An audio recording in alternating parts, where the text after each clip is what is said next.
सबको मेरी ओर से जय यीशु मसीह की। आज 5 दिसंबर है और आज हम प्रभु यीशु मसीह के पहले आगमन की 5वीं भविष्यवाणी को शेयर करेंगे, जो है जीसस इज़ द रॉक। यीशु मसीह हमारी चट्टान। इस्राएलियों का मरुभूमि में भटकना विश्वास की परीक्षा थी।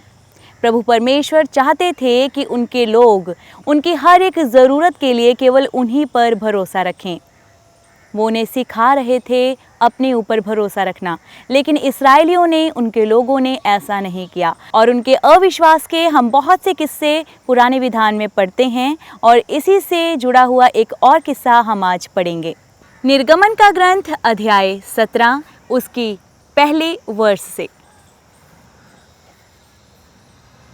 यहाँ लिखा है, इस्राएलियों का सारा समुदाय प्रभु की आज्ञा के अनुसार सीन की मरुभूमि से चल पड़ा और बीच बीच में पड़ाव डालकर रफीदीम पहुंचा। वहां लोगों को पीने का पानी नहीं मिला और वे ये कहते हुए मूसा के विरुद्ध भुनभुनाने लगे, हमें पीने का पानी दो। मूसा ने उनसे कहा, तुम मेरे विरुद्ध क्यों भुनभुनाते हो? ईश्वर को चुनौती क्यों देते हो?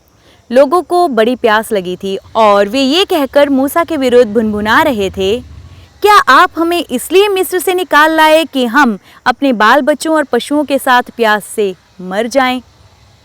मूसा ने प्रभु की दुहाई देकर कहा, मैं इन लोगों का क्या करूं? ये मुझे पत्थरों से मार डालने पर उतारू हैं। प्रभु ने मूसा को यह उत्तर दिया, इस्राएल के कुछ नेताओं के साथ साथ लोगों के आगे आगे चलो। अपने हाथ में वह डंडा ले लो जिसे तुमने नील नदी पर मारा था और आगे बढ़ते जाओ। मैं वहां होरेब की उस चट्टान पर तुम्हारे सामने खड़ा रहूंगा। तुम उस चट्टान पर डंडे से प्रहार करो, उससे पानी फूट निकलेगा और लोगों को पीने को मिलेगा। मूसा ने इस्राएल के नेताओं के सामने ऐसा ही किया। उसने उस स्थान का नाम मस्सा और मरीबा रखा, क्योंकि इस्राएलियों ने उसके साथ विवाद किया था और ये कहकर ईश्वर को चुनौती दी थी, ईश्वर हमारे साथ है या नहीं। दर्शकों, जब हम पवित्र बाइबल के इन वचनों को पढ़ते हैं तब हम देखते हैं कि इस्राएलियों ने अविश्वास किया। जब उन्होंने रफीदीम में डेरे डाले तब उन्हें वहाँ पानी नहीं मिला। क्या इससे पहले परमेश्वर ने उनके जीवन में उसी मरुभूमि में, जंगल में कोई चमत्कार नहीं किया था? बिल्कुल किया था। सबसे पहले तो परमेश्वर उन्हें लाल समुद्र को 2 भाग कर मरुभूमि में ले आए, जंगल में ले आए। उसके बाद परमेश्वर ने उन्हें एक जगह पर, जहाँ पानी खारा था, मीठा पानी उपलब्ध करवाया और उसके बाद परमेश्वर ने उन्हें स्वर्गीय रोटी यानी कि मन्ना दिया और उसके बाद मांस खाने के लिए बटेरें भी उपलब्ध करवाई। लेकिन परमेश्वर के लोग, जिन्हें वो अपने ऊपर निर्भर रहना सिखाना चाहते थे, अपने ऊपर विश्वास करते रहना सिखाना चाहते थे, उन्होंने ऐसा नहीं किया। उन्होंने अविश्वास किया। वो डर रहे थे, वो चिंता में थे कि शायद अब भी हमें पानी नहीं मिलेगा। अगर इससे पहले परमेश्वर उन्हें मीठा पानी, मांस, मन्ना उपलब्ध करवा सकते हैं तो क्या परमेश्वर इस बार नहीं कर सकते थे? वो बिल्कुल कर सकते थे। लेकिन लोगों ने ये कहकर उनकी परीक्षा की कि क्या परमेश्वर हमारे बीच में है भी या नहीं, वो हमारे साथ है भी या नहीं। और जब मूसा ने परमेश्वर के सामने लोगों के बुड़बुड़ाने पर परमेश्वर की दुहाई दी, तब परमेश्वर ने उससे कहा कि वो डंडा अपने हाथ में ले जिसे तूने नील नदी पर मारा था और वो 2 भाग हो गई थी, उसे होरेब पर्वत के उस चट्टान पर जब मैं तुझसे कहूँ मारना और तब उससे पानी निकलेगा।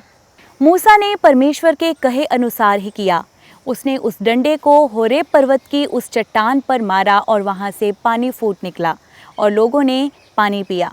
नए नियम में यानी कि न्यू टेस्टामेंट में पौलुस प्रेरित परमेश्वर की जल उपलब्ध करवाने वाली उस शक्ति को, उस सामर्थ्य को मसीह जीवन में एक दृष्टांत के रूप में इस्तेमाल करते हुए कहते हैं कि परमेश्वर ने अपने लोगों को यानी कि इस्राएलियों को पीने के लिए पानी और खाने के लिए मन्ना उपलब्ध करवाया, लेकिन परमेश्वर के इतने बड़े बड़े चमत्कार भी उन्हें पाप करने से रोक ना सके। इसका रेफरेंस हम 1 कुरिन्थियां अध्याय 10 पद संख्या 1 से 6 में पढ़ सकते हैं। इसमें लिखा है, भाइयों, मैं आप लोगों को याद दिलाना चाहता हूँ कि हमारे सभी बाप दादे बादल की छाया में चले, सब ने समुद्र पार किया और इस प्रकार बादल और समुद्र का बपतिस्मा ग्रहण कर सबके सब मूसा के सहभागी बने। सबने एक ही आध्यात्मिक भोजन ग्रहण किया और एक ही आध्यात्मिक पेय का पान किया, क्योंकि वे एक आध्यात्मिक चट्टान का जल पीते थे जो उनके साथ साथ चलती थी, और वह चट्टान थी मसीह। फिर भी उनमें अधिकांश लोग ईश्वर के कृपा पात्र नहीं बन सके और मरुभूमि में ढेर हो गए।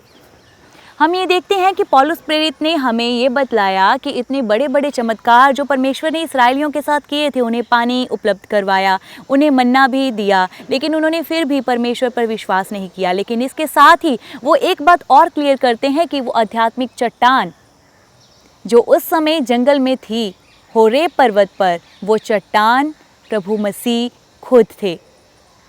ये बात भी संत पौलुस प्रेरित हमें इस वचन में क्लियर करते हैं।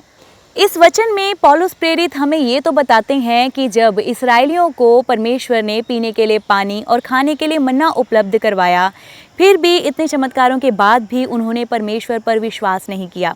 लेकिन इसके साथ ही वो हमें एक और बात क्लियर करते हैं कि वो चट्टान जो होरेब पर्वत पर थी, जिस पर मूसा ने डंडे से मारा और उसमें से पानी निकला, वो चट्टान स्वयं प्रभु मसीह थे। ये चट्टान उस समय निश्चित रूप से प्रभु यीशु मसीह की प्री एग्जिस्टेंस यानी कि पूर्व उपस्थिति को दर्शा रही थी। जिस तरह पुराने विधान में उस आध्यात्मिक जल ने इस्राएलियों को नष्ट होने से बचाया और उन्हें पीने के लिए पानी मिला, उसी तरह आज प्रभु यीशु मसीह जो कि हमारी आध्यात्मिक चट्टान है और जिसकी पुष्टि स्वयं पौलुस प्रेरित भी देते हैं, वो हमें अनंत जीवन का जल पीने के लिए हमारे पास बुलाते हैं। और इसका रेफरेंस हम देखते हैं यूहन्ना रचित सुसमाचार अध्याय 7 पद संख्या 37 से 39 में। The gospel of John chapter 7 verse 37 to 39। यहाँ लिखा है, पर्व के अंतिम और मुख्य दिन ईसा उठ खड़े हुए और उन्होंने पुकार कर कहा, यदि कोई प्यासा हो तो वह मेरे पास आए, जो मुझ में विश्वास करता है वह अपनी प्यास बुझाए, जैसा कि धर्म ग्रंथ में लिखा है, उसके अंतस्थल से संजीवन जल की नदियां बह निकलेंगी। उन्होंने यह बात उस आत्मा के विषय में कही जो उनमें विश्वास करने वालों को प्राप्त होगा। उस समय तक आत्मा प्रदान नहीं किया गया था, क्योंकि ईसा महिमान्वित नहीं हुए थे। तो यहाँ हम क्लियरली देख सकते हैं कि वो आध्यात्मिक चट्टान जो उस समय परमेश्वर के लोगों के बीच में होरेब पर्वत पर उपलब्ध हुई थी, वो स्वयं प्रभु यीशु मसीह ही थे, और जिसकी पुष्टि पौलुस प्रेरित भी देते हैं। और प्रभु यीशु मसीह भी स्वयं कहते हैं कि जो कोई उस जल को पिएगा जो मैं उसे दूंगा, उसके अंदर से जीवन के जल की नदियां बह निकलेंगी। तो इस क्रिसमस पर प्रभु यीशु मसीह जो हमारे चट्टान है, उसे अपने जीवन में इनवाइट करें, अपने जीवन में बुलाएं और उस अनंत काल के जल को पिएं जो प्रभु यीशु मसीह हमें देने वाले हैं, और जिसे पीने के बाद हम कभी प्यासे ना होंगे। सो इसी विश्वास के साथ आत्मिक रूप से अपने आप की तैयारी करें और प्रभु यीशु मसीह के इस जन्मदिन के मौके पर, इस बर्थडे पर अपनी ओर से उन्हें एक बेस्ट गिफ्ट दें। सो करते रहें अपने आत्मिक रूप से तैयारी और देखते रहें प्रार्थना भवन टीवी चैनल। सबको जय यीशु मसीह की।